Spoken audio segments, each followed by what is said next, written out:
प्रिय साथियों, मेरे YouTube चैनल में आप सभी का स्वागत और अभिनंदन है। एक महत्वपूर्ण विषय में आज हम चर्चा करने जा रहे हैं, जिसमें एक 67 का मुकदमा एक व्यक्ति के विरुद्ध बेदखली के बाबत दाखिल हुआ और जिस ज़मीन से उसे बेदखल करने के लिए वो 67 का मुकदमा दाखिल हुआ, उस ज़मीन पर वह व्यक्ति करीब 30-35 वर्षों से आवासीय घर मकान बना करके और रह रहा था। लेखपाल ने जो उसके विरुद्ध बेदखली की नोटिस भेजी, उसमें भी उसने स्वीकार किया कि नहीं, उस व्यक्ति के द्वारा उस भूभाग पर, जिस भूभाग से उसने बेदखली की रिपोर्ट प्रेषित की थी, उस पर ये उसने भी स्वीकार किया कि 35 वर्ष पहले से उस भूमि पर जो है वह कब्जा करके और उस पर रह रहा है। ऐसा उसने अपनी रिपोर्ट में भी स्वीकार किया। उस रिपोर्ट के आधार पर उस व्यक्ति के विरुद्ध 67(1) की कार्रवाई प्रोसीड हुई और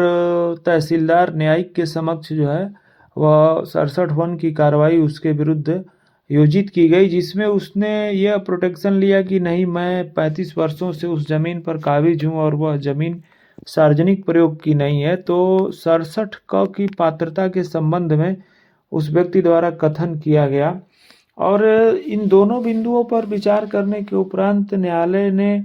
माना कि नहीं, जो है वो 67(क) का हकदार है। ये मामला आगे बढ़ते बढ़ते चला गया माननीय उच्च न्यायालय के समक्ष और माननीय उच्च न्यायालय ने सभी तथ्यों पर सम्यक रूप से विचार किया और सभी बिंदुओं को देखते हुए अपने फैसले में विस्तृत रूप से न्यायालय द्वारा 67(1) की प्रक्रिया के संबंध में उल्लेख किया गया और 67(क) की प्रक्रिया के संबंध में विस्तृत रूप से जो राजस्व संहिता में प्राविधान दिए गए हैं उनका वर्णन किया गया और उसको विस्तृत रूप से लिखा गया,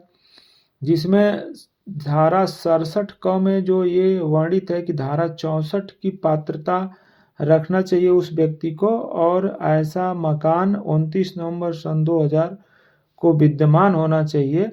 और ये जो जिस ज़मीन पर उसका मकान विद्यमान है, जब तक कि उसके प्रतिकूल साबित न कर दिया जाए, और ऐसा मकान उस ज़मीन पर होना चाहिए जो सार्वजनिक प्रयोग की ज़मीन न हो। इन सारे बिंदुओं पर माननीय न्यायालय ने विचार किया और विचार करने के उपरांत माननीय न्यायालय ने ये अपने आदेश में कहा कि जो याची है वह जो है जो याचिका करता है, माननीय न्यायालय की वेबसाइट से आदेश की प्रतिलिपि को डाउनलोड करने के उपरांत संबंधित न्यायालय के समक्ष 67(क) का आवेदन, फ्रेश आवेदन दाखिल करे और उस फ्रेश आवेदन पर जो है और संबंधित प्राधिकारी जो है 67(1)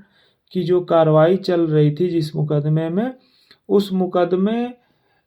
के साथ उस 67(क) के आवेदन पर सुनवाई करने के उपरांत संहिता की धारा 67 के अधीन कार्रवाई को सुना जाएगा और उसे सामान्य निर्णय के द्वारा निर्णित किया जाएगा। और यह निर्णय माननीय न्यायालय ने रीट याचिका संख्या 19-804/2021 में पारित किया है। इस याचिका में इस निर्णय को आप विस्तृत रूप से देख सकते हैं और इसका लाभ उठा सकते हैं।